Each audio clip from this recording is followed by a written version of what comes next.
Definitely not the starters. You're on the End of the Bench podcast from 100.7 The Score. I'm Mike Hebert, owner of Cantex Roofing and Construction. Every day is game day, and we'll get it right when it comes to your roofing, construction, windows, and mirrors. Call Cantex Roofing and Construction today. Together, we are one serving you. Welcome in. 100.7 The Score. It is the End of the Bench. I'm Rob Breaux alongside Craig Wells, Lucas White today. You can join us in the First United Bank studio as we talk through the Home Run Derby. Look forward to the All Star game tonight. Some Summer League action with former Red Raiders. Twice removed on a couple of them, but one former Red Raider that ended as a Red Raider to talk about today. We'll also get into NFL quarterbacks.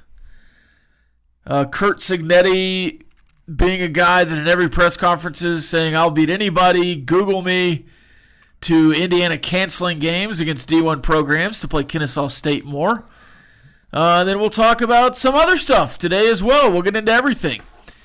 You can join us on those thoughts on the Visual Edge IT hotline, 806-771-0973. You can also hit us up on the Yates Flooring Center chat line, as you do so well there on the apps or the website, doubleTSportsNetwork.com. You can also find us on YouTube.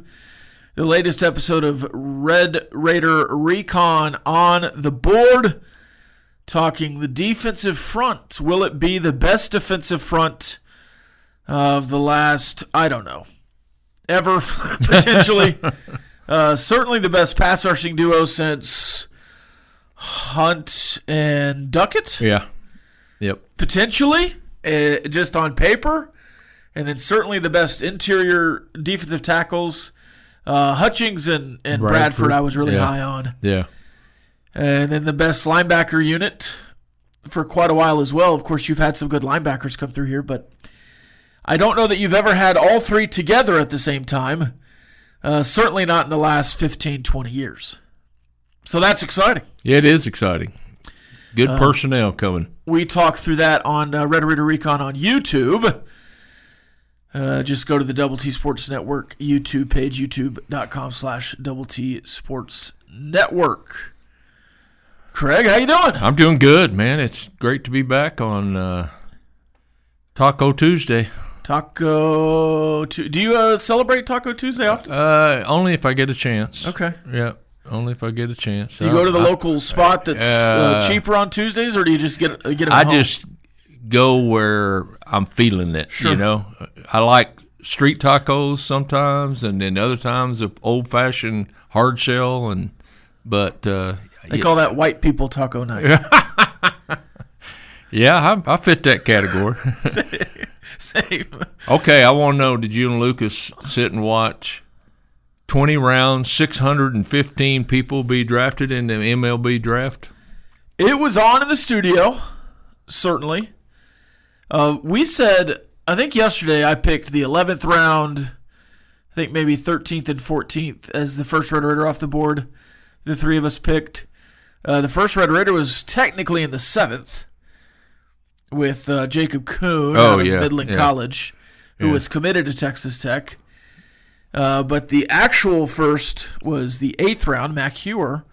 A little bit surprised that Mac Hewer went that early, but also not surprised at all. Yeah. Because he's 6'5" and throws 95. And he had his moments. And he certainly had his moments. And that's a projectable pitcher that a major league, development system can say, hey, that's a guy who we think can do this and that. And in the 8th round, maybe they're saying, hey, that's a guy we project as a bullpen arm or a closer, and he can move up the minors pretty fast. Or we're going to project him as a starter, and we'll see him again in 3 years, or whatever else it is. And I think that's what Tadlock saw in him. I think Tadlock saw, hey, we got a chance for this guy to be a Friday night guy, maybe even.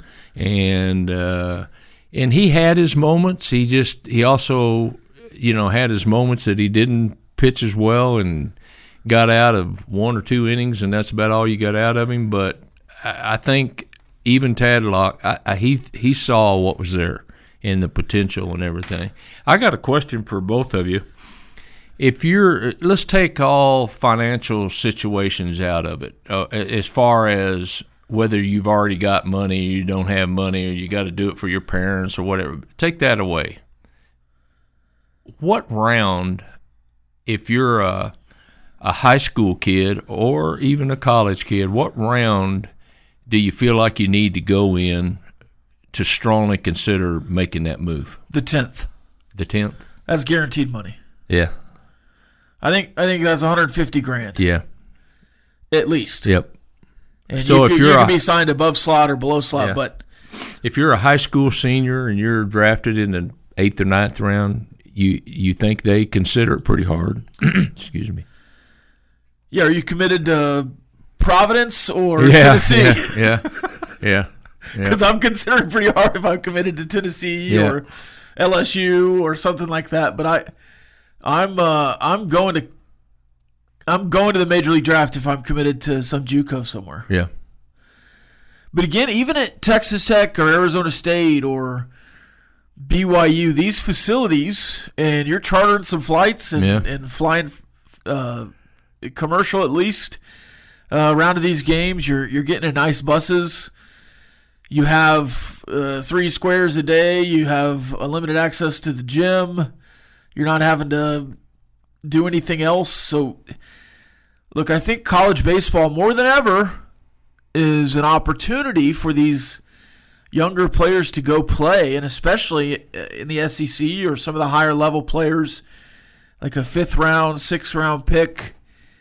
You're saying, hey, I could get this one-time sum and then try and get in the majors in 3 years, or I could get 3 sums that would surpass the one sum and get in the majors in 4 years. I don't know if they still do it, but one of the things I always thought was pretty neat about the MLB draft was that some of these kids would sign and take lesser money, but guaranteed at the end is a college scholarship. They'll pay for my college for 4 years.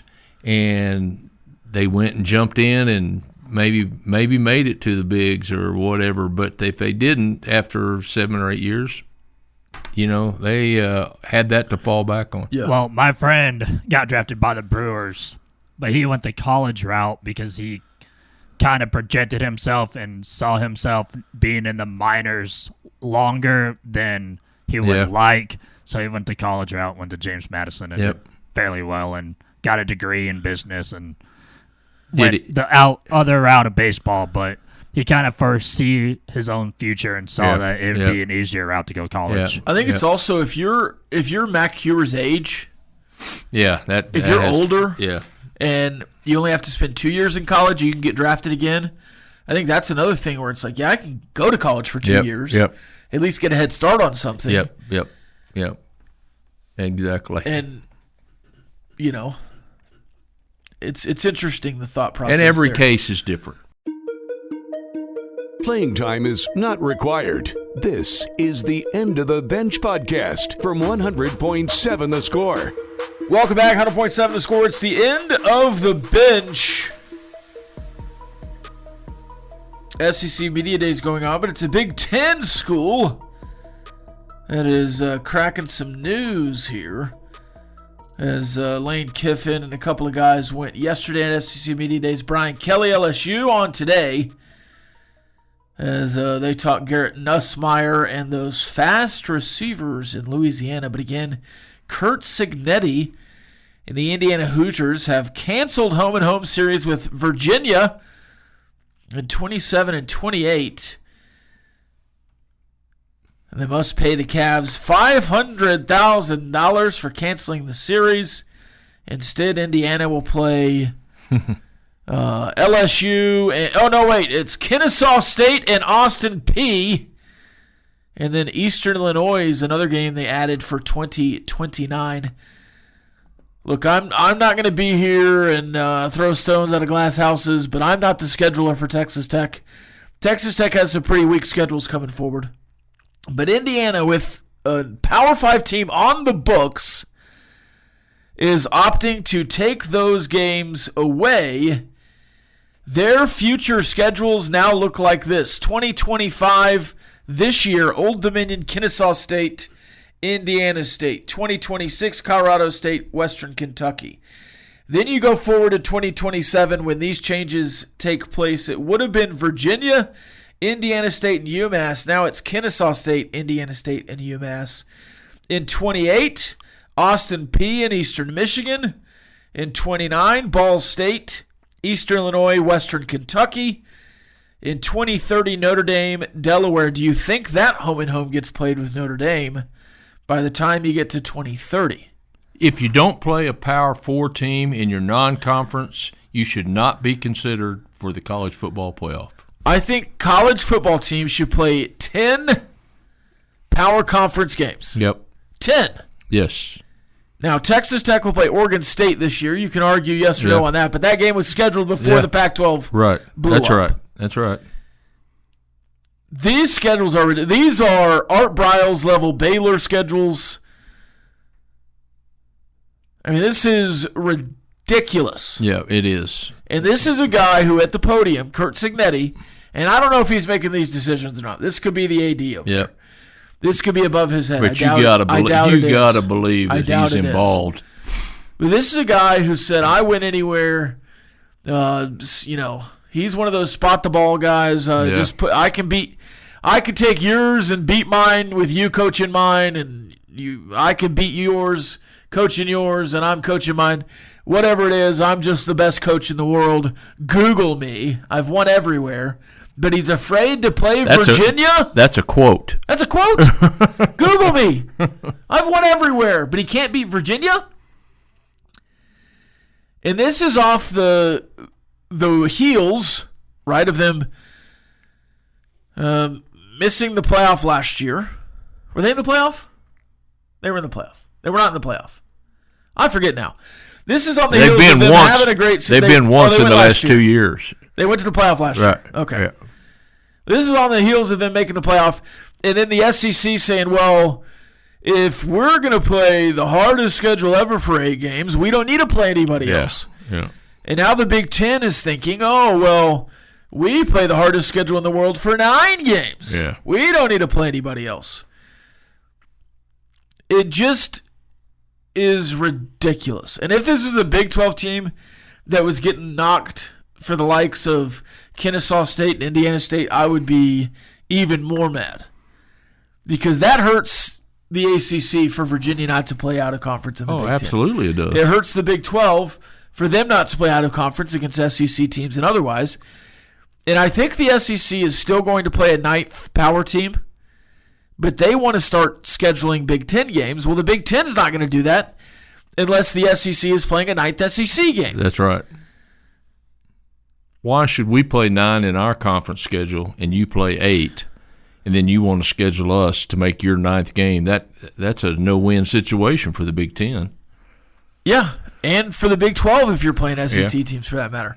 And then you go to Greg Sankey yesterday saying, oh, all these people talking about power conferences, the super conferences, we're here, baby. We are the super conference, which I don't know why that wasn't their brand point for 2 years now. I would have said that 2 years ago at SEC Media Days. Just that's me. Because I have been saying that on this radio station for about a year that we already are in the super conference era. If you want to label it that way, with Texas Tech and the Big 12 just on the outside of it. But it just does not compute to me that the Big Ten and the SEC will sit there and tell you to your face, we play the hardest schedules, we play the best teams, and then do things like this. And then play UMass in November. How is that a gauntlet? Yeah, I agree. I mean, it just makes no sense to me.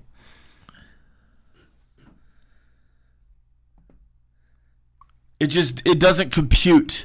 And Sankey yesterday also saying college athletics is not broken, it's stressed, which I happen to agree with, but not just – I don't agree with his interpretation of it. I think what he was trying to say was correct. That college athletics isn't broken. College sports is still viable. College sports is still making hand over fist dollars. But the outlook is grim.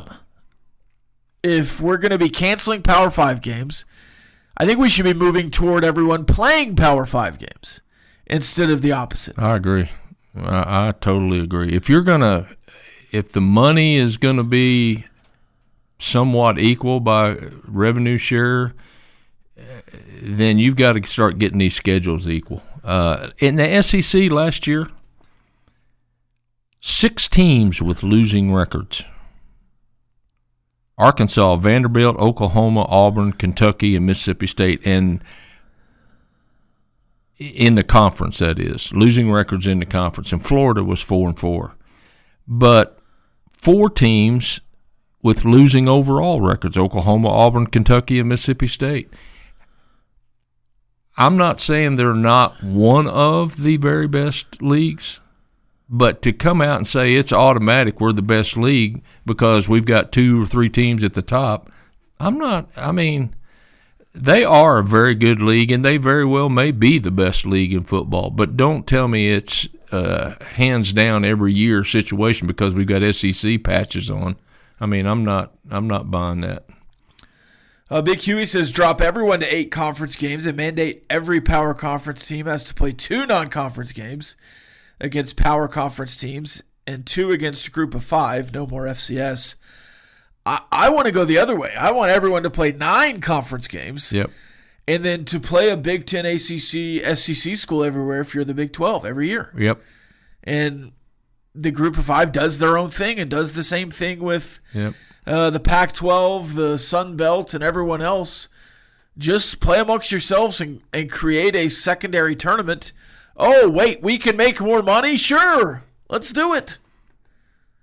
If they're going to leave it at 8, then you need to play 2 Power 4 conference games to make 10, and that also allows you to have your schedule to the point to where your home fans would get to see that every other year they get one of those 2 non-conference Power 4s at home.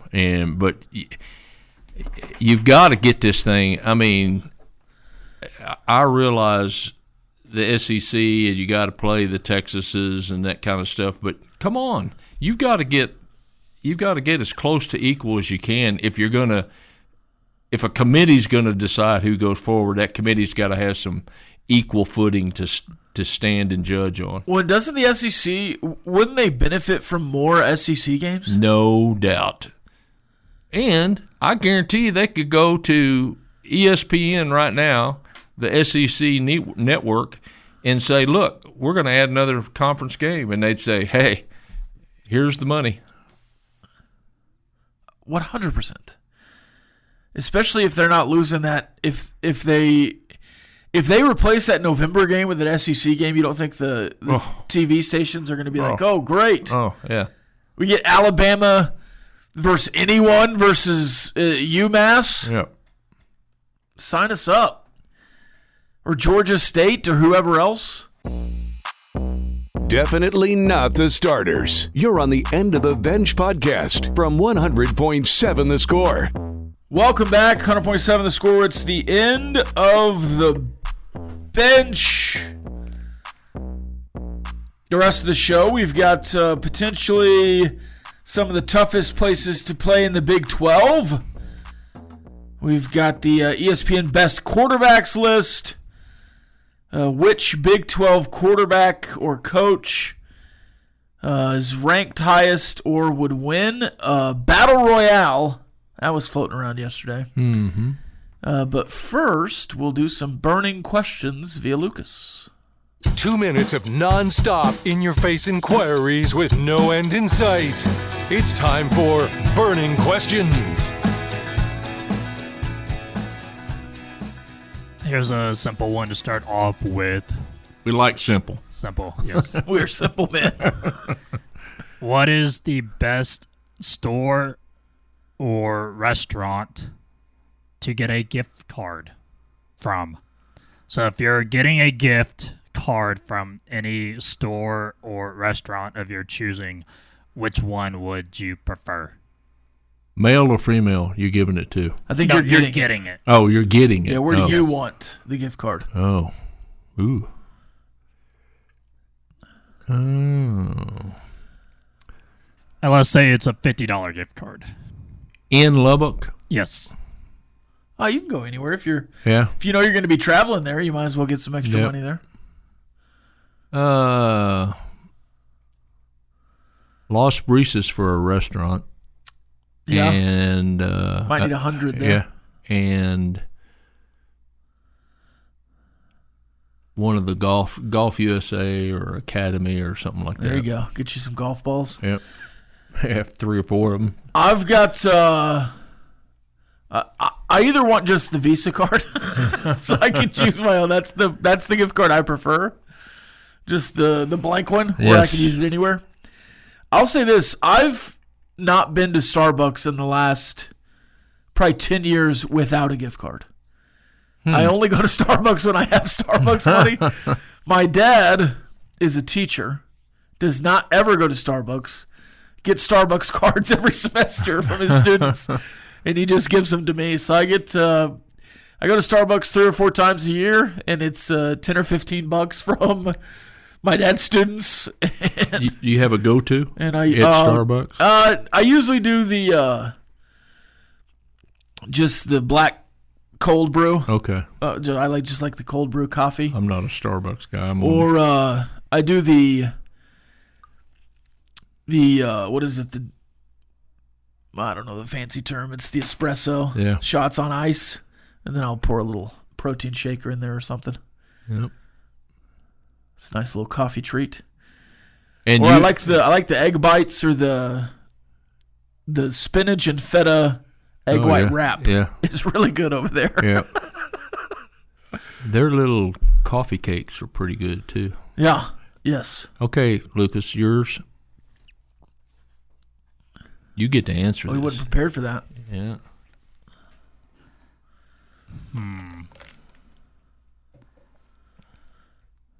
Restaurant would be walk-ons. Ooh. Yeah. Okay.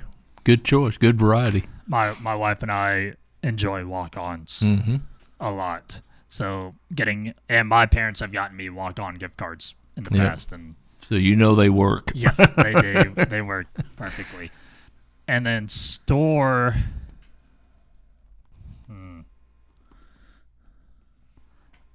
I would kind of lean the same way you would and say like the Academy, Yeah. definitely. So just kind of picking up.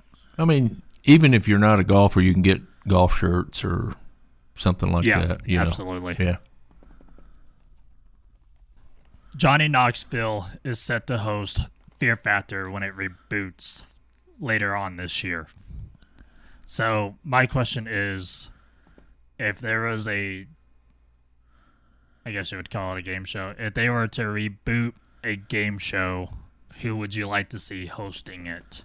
Or a current game show, who would you like to see hosting it instead of whoever is currently hosting the show?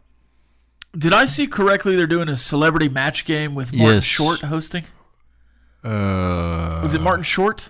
I think it's right. Yeah, I think it's right. All in on that. Yeah. All in on that. I like Martin Short. I wanna get back to like Guts or Double Dare, but I want the kids who grew up with it. They're like 30 now, trying to do the same Guts skill competitions as they did when they were 14, 20 years ago. That'd be awesome. And I don't care who hosts, just like not The Rock. He's overexposed. I would like a sports version of Family Feud. Instead, call it Team Feud or something, and have members of the team. And I'd like to have Dan Patrick host it because I think he's got some sarcasm and humor to him. Yeah, I liked his Sports Jeopardies. Yeah, yeah. I think he could bring out something in people. So, but I think it'd be interesting, and not just one sport. I mean, basketball against football, football against track, or whatever. You know. Oh, give me Stump the Schwab. Stump the Schwab. I don't know. I don't know who the current Schwab is. Surely there's somebody in some kind of back alley in some kind of ESPN war room that is as competent as the Schwab. Who would host that? Who's the current Stuart Scott of the sports world? Give me. Speaking of overexposed, why was Pat McAfee at the home run derby? Man, I don't know. I'd have to give some thought on that, but a Stump the Schwab would be awesome to come back. I don't know that anybody could do it as well as Stuart Scott and the Schwab, though. Yep. Which NFL game? You can look at the NFL schedule if you need to. Give me SVP, Stump the Schwab. All right. Yeah. There you go. Yeah, I like that. Which NFL game are you most looking forward to watching this season? Not Chiefs, Cowboys, none of our fandoms. None of our fandoms? None of our fandoms. Cowboys, Eagles, week 1. As a Commanders fan. Yep. Cowboys, Eagles, week 1. Yep. Let me look around the NFL schedule. That's a great question.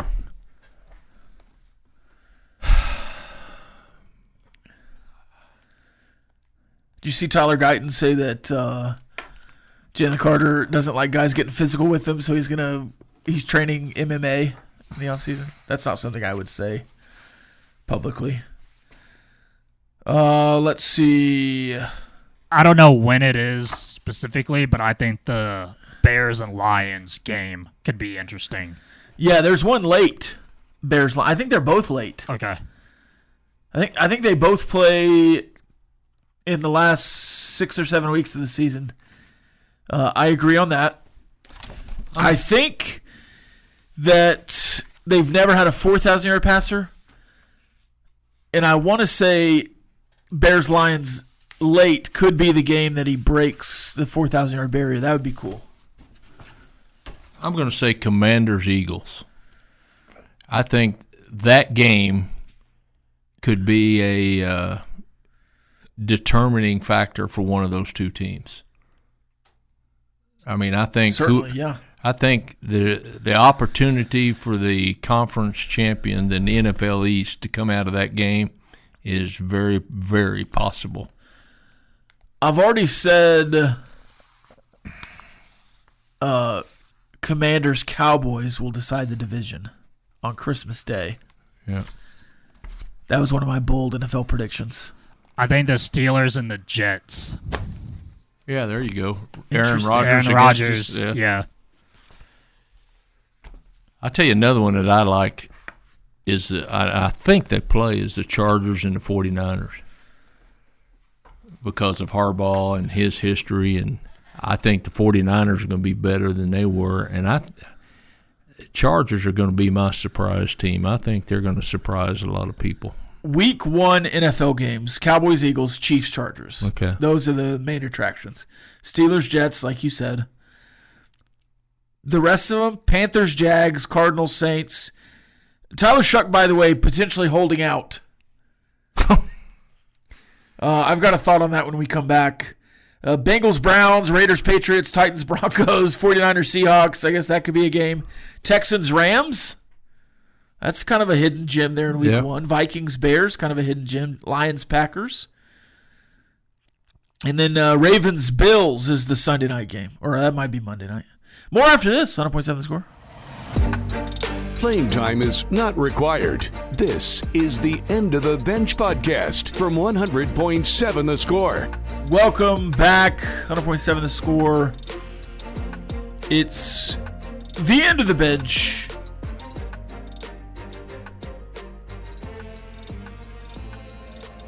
.45.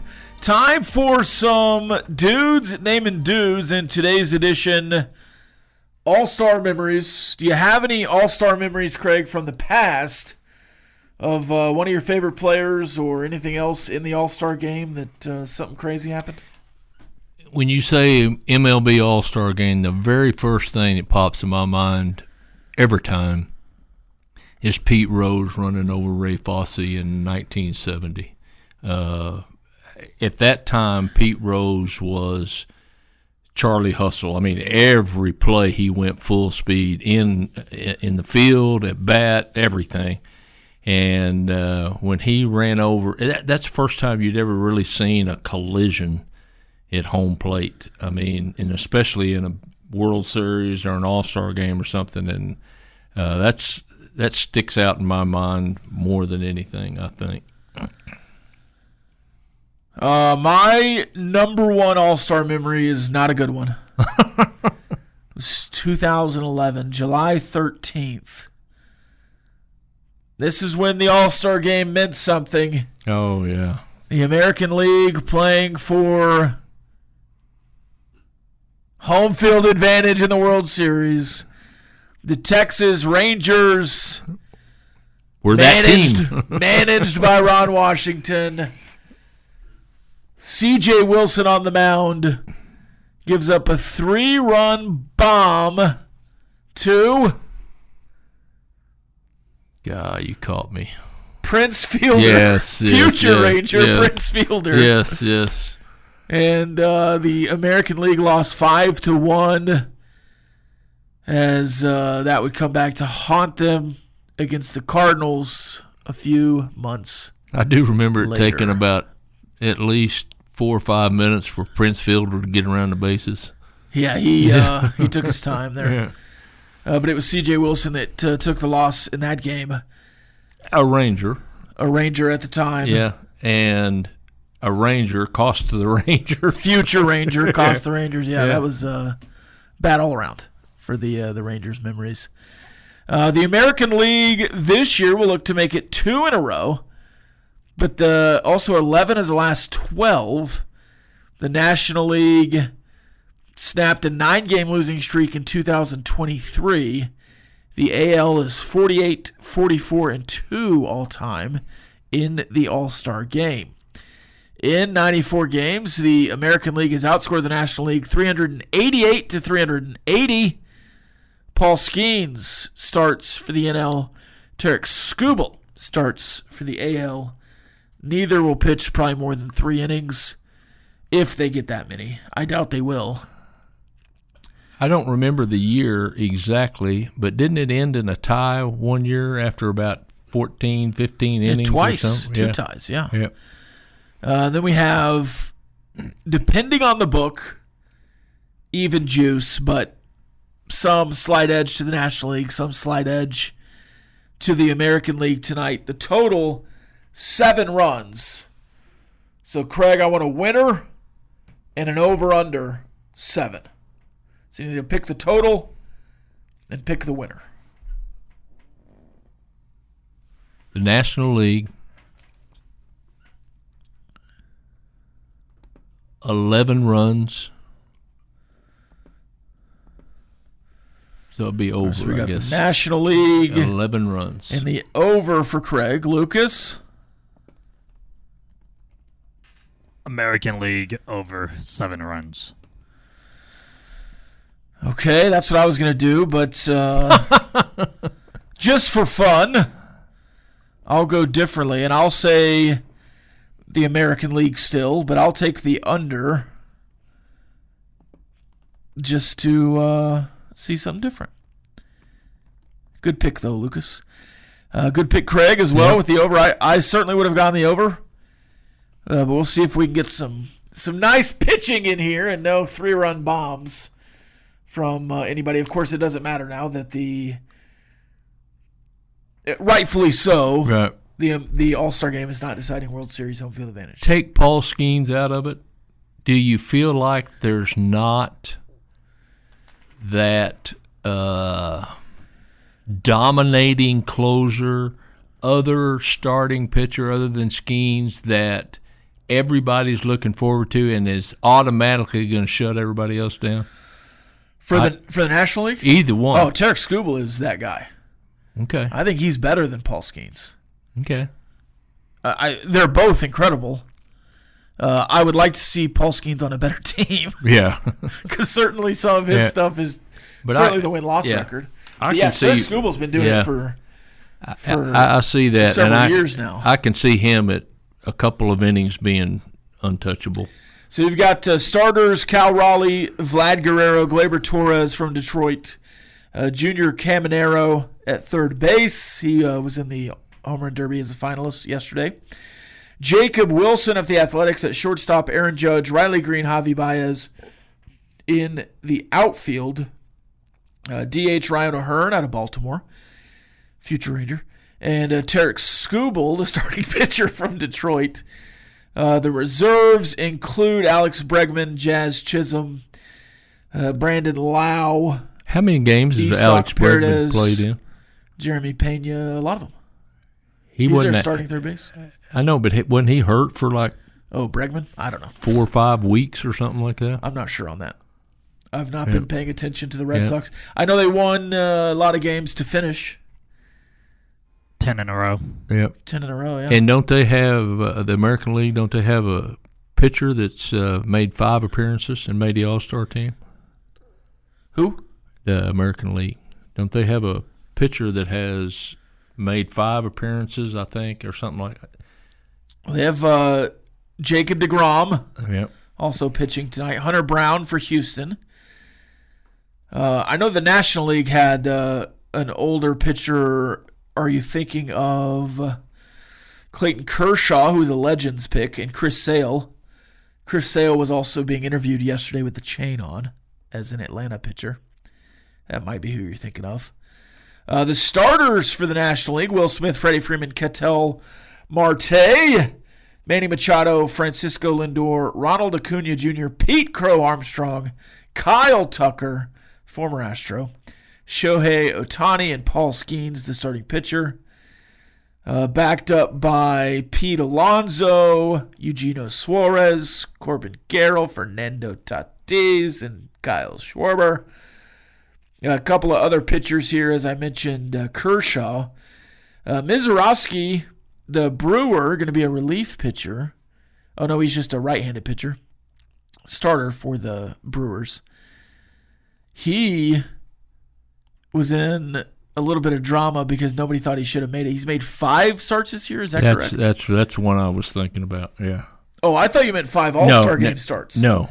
Mizorowski's made 5 starts, period. Yes. I thought you meant like a legend of the All-Star game who's made 5 starts. Yeah, that's no. It wasn't appearances; it was starts. Yeah, he's made 5 starts and is in the game. Yeah, he throws gas. He's one of the young stars of the game, or potential stars. Yeah, but it's a little bit. You kind of get those with the fan voting. Yeah. And if you throw gas, you're more likely to be a fan favorite. Yeah, or hit home runs. Yeah. Otherwise, Zach Wheeler, Chris Sale, some relief pitchers, Edwin Diaz from the Mets, Robert Suarez from San Diego as a replacement. You said 7 runs, Lucas, 4-3, 5-2. Well, how you think that's going to go? 6-1? It'll be over 7. I'm going to say 6-4. Okay. 6-4 American League. All right, you got a score? 7-4. 7-4 National. Okay. I'll go 3-2 American League. Just a tight one. And if the Astros closer blows it, we'll all be upset at Josh Hader, huh? I don't think that'll happen. He's going to come in and slam the door, Josh Hader. Worried if Aroldis Chapman gets out there, though. All right, more after this. 100.7 The Score. It's the end of the bench. Playing time is not required. This is the End of the Bench podcast from 100.7 The Score. Welcome back. 100.7 The Score. It's the end of the bench. One final thought on the Home Run Derby. Craig, are any of those Gatorades getting finished? They bring them a new Gatorade every time out. They take one little sip for the branding. There's a brand new Gatorade. Are those ever getting finished? No. They're just going in the trash can? I mean, you'd be so bloated that you couldn't. Right? I mean, there's 10 But of them. why not bring him out the same Gatorade through the next couple rounds? It's Yeah. okay if it's not. Or stand there, let but him it's- take a drink, take it back, and then say, okay, you need one? But it's a new flavor every time, Yeah. too. There was Yeah. purple and orange and blue and white. Yep. That's just things I think of. Nothing that matters is what I'm thinking of. Who are the people that are catching the home run balls? How do they get selected? I think they're local Boys and Girls Club or Is something that like that. Because some of them got a little bit of athletic ability. They might be local high school players. I'm not sure how they choose those. And then it's, I think there's different skill levels because by the end it's like the guys that are out there that look like they know what they're doing. Let's see. Back to the chat line. Craig is correct. Young dude from the Brewers has made 6 appearances. Yeah, I thought. I was in All-Star mode, and I thought you meant some guy who started the All-Star game 5 times. Well, I didn't say it very good either. Well, we all got there. Kamo says Mizuraki is far more deserving than Kershaw. It's an exhibition game. The kid is young and electric. I'm glad a manager chooses a young guy over a retread. And expect it may be due to Kershaw getting an invite, being up a young kid. Yeah, I mean, Kershaw is kind of a lifetime achievement award. I don't have any. If I'm a fan and I'm going live to the MLB game, All Star game, I want to see Clayton Kershaw. Yeah, I want to see him. I don't care if he doesn't pitch, but I want to see him. He's part of history for that age group. He's part of baseball history. Also, the All Star game, I don't know that in any sport is just the best players. Yeah. It's the most popular players. Yes. Anytime you have the fans, you've got a chance to get somebody that doesn't deserve it, and you've also got a chance of getting somebody not on there that surely does deserve it. Right. Rob at Starbucks orders the triple Lindy backflip Venti Grande medium black coffee fee. I would try it. God, the people behind you be honking their horns as you order it. Like, come on. I use the app. Yeah. I don't like ordering at Starbucks because I don't know anything like you. I'm generally just ordering. I click a button that looks good. I'll try that. Yeah. But I'm generally just a black coffee guy. Maybe a Splenda to take the edge off if it's office coffee. I'm generally just a black coffee guy. But now they're doing it where, because I went to Starbucks the other day with a new gift card. They've got a lady with an iPad at the window. Yeah, sort of like Chick-fil-A or some of these other places. I tell you what. It's like, I'm on the mobile order. I don't need you. Prior to that, though, 82nd and Quaker, the light changes and you're sitting there through a red light. You leave and come back, the same cars are still there. That Starbucks has a really short, because I used to work over there. Yeah. That Starbucks has a short, and you got to whip in from the side. Yeah. I've been stuck at that light a few times with Starbucks people sticking out. It's like, this is ridiculous. Yeah. Russell says probably a gift card to Spencer's. Okay. Okay, Mo had the same thought. SVP on the Stump the Schwab. I'm down. Yeah, he's probably as well-rounded right now in sports as anybody on there. Is Stanford Steve knowledgeable enough to be the Schwab? You just go SVP and Stanford Steve? Stump the Steve? I would probably say no. Yeah, I don't know that anybody is well-rounded I'd say as Schwab. You put betting in that category, I think he would probably rise to the top. Maybe so. All right, let's see. There's a couple other stories floating around. We have the top Big 12 quarterbacks ranked 1 through 16. 1 through 16. I'll just start at 16 for fun. Okay. 16 is Oklahoma State's Zane Flores. Can't argue that point. We talked about Haas Haney potentially winning the job, but it looks like post Big 12 media days that Zane Flores is the guy. Of course, it could be Jake Retzlaff, and we'd see what would happen in that respect. Number 15, McKay Hillstead. If I gave you a name like McKay Hillstead, where do you think he's from? Got to be Iowa State. BYU. BYU. Yeah, you were thinking the same thing. Close enough. Yeah, the BYU. Nico Marchiol at West Virginia, who has started over the last few years, but not as the main guy. Garrett Green's been around, but he has started several games. Played against Texas Tech in 23, 2 years ago. Taven Jackson at UCF. Caden Salter, Liberty's former quarterback, at 12. I wonder where that would be if it was Julian Lewis. At media days, he basically said both guys are starting. Yeah. Both guys are going to play.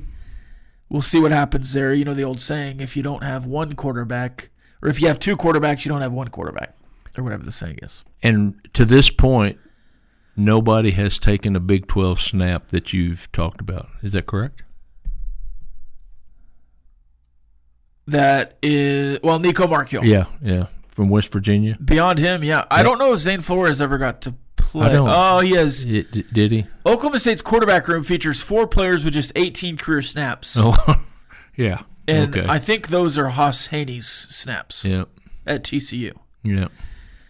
Let's see. 11, Noah Fafita, which he was in the top 3 coming into the league last year. Now he's at 11. 10, Connor Wegman. 9, Brendan Sorsby. 8, Jalen Daniels. A lot of that is health. Yep. Healthy Jalen Daniels is certainly top 8. Yep. Unhealthy Jaden Daniels can't hardly even get on the field. Yep. Number 7, Baron Morton. Now he does say, let it be known, Morton is not a mid-tier quarterback in the Big 12. Like he's placed here, he will prove as much as a senior. According to Joey McGuire, Texas Tech knows the window to win big in Lubbock is open, signing the league's top-ranked portal class. The first returner quarterback to start all 12 regular season games. Morton had a 4-to-1 touchdown interception ratio last year. How can you take his stats from last year and say he's not one of the top 3 or 4 quarterbacks in the conference? He's 3,000 yards. He is certainly top 5 to me. 6, Devin Dampier. 5, Josh Hoover. Maybe. 4, Avery Johnson. 3, Rocco Becht. 2, Sawyer Robertson. 1, Sam Levitt. I think Barron probably should be in front of Devin Dampier for sure. Yes. Probably in front of Josh Hoover, but Josh Hoover had a bunch of stats as well. Yeah. And then I think certainly in front of Avery Johnson, but I know that a lot of people don't agree with that. I do. All right, more after this. 100.7 The Score. It's the end of the bench. Playing time is not required. This is the End of the Bench podcast from 100.7 The Score. Back, 100.7 The Score. It's the End of the Bench. Talking to AI here in the break. Wrapping up that quarterback article or list, C.J. Stroud and Jordan Love, the 2 honorable mentions. So Dak, not a part of the top 12.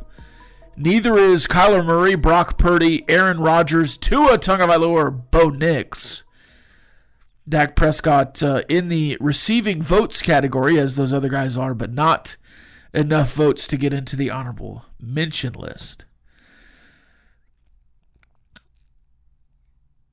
Craig, not a fan of Baker Mayfield. I just don't. I'm just not sold on the fact that he's got the talent.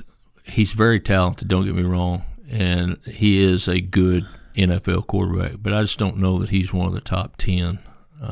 But unlike others, he has gone out and proven, and you bring up a very good point, he won a playoff game in Cleveland, and the quarterbacks that have done that's on a short list. So let's see. He's a proven commodity. He can win, and I think he's a good leader too. I think he takes his team and puts it under his hat, and he's the guy. Only thing Burrows does is dress better. Bet his closet twice the other size of those other quarterbacks. Maybe so. Maybe not now, though, because he got robbed, Yeah, that's half the closet. Camo says, reality is, if not a Texas Tech homer, Mahomes being not first wouldn't be confounding. Outside top 3, no, he's easily top 3, but let's tap the brakes on acting like Mahomes is no doubt number 1. His last couple of years has been a bit pedestrian, and most attribute Kansas City's success to the D more recently than offenses. Someone voted him 5th, which is stupid, but 2 is an off base if you aren't a Texas Tech homer. Let me tell you why you're wrong, Camo. He wins. Yes. Period. If Burrow had beaten him more than once in the playoffs, now Burrow, to me, probably is 2. He's the only one that's beaten him in the playoffs. Yeah. Josh Allen has gotten many a chance to slay the dragon and has not done it mano-a-mano in the playoffs. Lamar Jackson has not made a Super Bowl. Patrick Mahomes is a starter in the NFL, has not been beaten in the regulation of an AFC championship game. He's going into year 9. He's got 3 Super Bowl championships. He's the best quarterback on the best team of the last decade. It's not even close. And if you want to argue the skill sets of some of these other guys match, sure. Josh Allen is as good of throwing the football. Joe Burrow is as good of throwing the football. Maybe they have more pocket presence in the pocket. Mahomes certainly is as good as anyone else outside the pocket. Lamar Jackson certainly the best runner of the 4. But none of those other quarterbacks have a Super Bowl championship. Nope. One of them has played in a Super Bowl, was outdueled by Matt Stafford. And 0 of those other guys. It's a team sport. I do not care. Michael Jordan is the greatest basketball player of all time because he won 6 championships and never lost in the finals. Yep. You could argue maybe one of these other guys is a better quarterback in the minutia of the game. Well, the QBR, well, the stats, the passing yards. He is the best football player in the world because he leads teams to championships. And that cannot be overrated. And I'll take what you're saying and apply it just exactly what we were talking about a while ago. Baker Mayfield may not have those stats, but he has taken teams to victories that nobody else could. And so that's what makes him a top 10 quarterback, is the fact that he's done that. And nobody is better at finding open receivers than Baker Mayfield. He throws to a lot of he throws to a lot of open wide receivers, but that is a skill. Yep. He certainly did it in Oklahoma. Yep.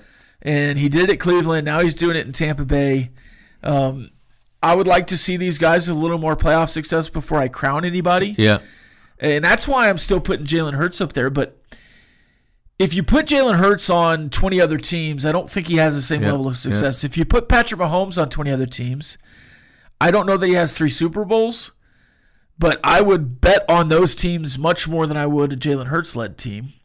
And Justin Herbert, I think you could put anywhere, and he'd have the same amount of success, if not more. Patrick Mahomes does it different ways. He's made every throw possible just about, except I'm sure we haven't seen something he's going to do. But he makes the easy throws. He makes the ones across the middle. He makes the ones across the field. He makes the deep ones. And he wins with that ability. He executes the game plan better than anyone else. Yes. And I would argue that there are teams that have quarterbacks that have better offensive units than what he's been dealing with. He's got some good, great offensive players around him.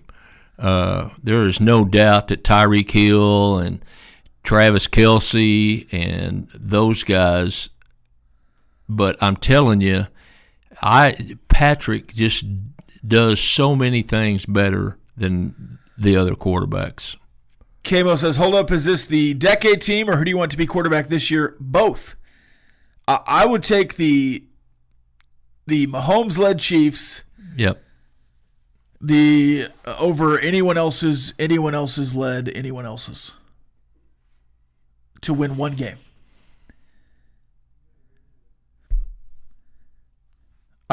Easily, Patrick Mahomes is the best quarterback in the NFL. No doubt. Ditto. Let's see. Mayfield has found any open cornerbacks and safeties as well. Sure. Bullfighter says, we all know who Rob is taking in fantasy football leagues. I don't really play fantasy football anymore. I played last year with Raymar, and I wouldn't take Mahomes to be the best fantasy quarterback. To me, it goes beyond the stats. You got to look at somebody like I'd probably pick Joe Burrow or Lamar Jackson. He's going to throw the ball down the field. Or Lamar Jackson because he's going to run the ball. That's right. He's going to score touchdowns himself. Same with Josh Allen. I'd probably take all three of those guys in fantasy world. I don't know how fantasy works, but I got to believe that scoring touchdowns by yourself and throwing would amass some points. But in the reality I had league, Sam Darnold, and he did phenomenal. Yes, Is that right? But would you take Sam Darnold today to lead your football team? Absolutely not. And as a noted Mahomes hater, who is the best quarterback in the NFL? Would you agree with what we've said, or would you go with somebody else? Yeah, it's Mahomes, and I don't say I hate to say it, but I mean you do. It's okay. Yeah, no, I do. And understandably, As people a have got to Chargers fan, understand that you're not a Mahomes homer. You're a Washington Commanders fan and a Justin Herbert fan and the Chargers. So if Mahomes does good, your Chargers are not going to be as good as get as far as they need. So it's like I've told you time and time again, every season is competing for second place in the AFC West. Yep. And with the Broncos improving and the Raiders doing well with Brock Bowers, I guess, it's definitely closed the gap on second. He was the number one tight end. Yes. Brock Bowers. Yeah. I think Travis Kelce dipped to 5th, which I think honestly is a little high for him at this point in his career. Yep. Now, I will be fascinated to see what Patrick Mahomes is in 2 years and 3 years. Can he Tom Brady the NFL and truly be the leader to 3 different types of teams and win Super Bowls without Travis Kelce, without Chris Jones? Can he be late in his career and completely transform himself into something he's never been? But if he does, it'll be kind of the opposite of Tom Brady. Tom Brady went from pro-style under center to the air raid guy. Right. And I think right now you're just seeing Patrick Mahomes' safe era. Maybe he gets back to the fantasy guy y'all all want to see. Gotta love Patrick Mahomes. Bottom line up next. This has been the End of the Bench podcast from 100.7 The Score. Go to 107thescore.com for more from the Double T Sports Network.